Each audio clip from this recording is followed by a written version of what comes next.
تحس نفسك تعبان وزهقان، قوم اتمرن. نزل ابلكيشن تمارين على الموبايل بتاعك والعب تمارين. حاسس نفسك متضايق وعمال تقابل في ضغوطات، وواحده واحده بتنطفي وشغفك بيقل وحماسك بيروح منك. اتوضى وصلي، حافظ على صلواتك. الموضوع ببساطه.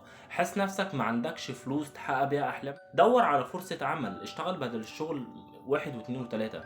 عندك صديق سابك وكنتوا عشرة مع بعض وعشتوا اوقات كتير قوي جميلة مع بعض، وفي الاخر هو ما قدرش العشرة دي، او يا عم هو شخص كويس وانت شخص كويس، مش متوفقين في حياة بعض. دور على غيره.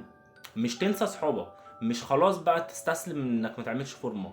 مش خلاص بقى ذنوبك وشهواتك ضغطت عليك فترة من الفترات فانت خلاص كده انسان وحش. لا صاحبي، ربنا خلقنا بني ادمين مش ملايكة. احنا لو ملايكة مش هنغلط، بني ادمين يبقى اذا بنغلط، بنتعلم وبنعمل الصح. اذنبنا لينا رب اكرم واكبر واحسن من ذنوبنا، واكبر وارحم من خطايانا. تمام؟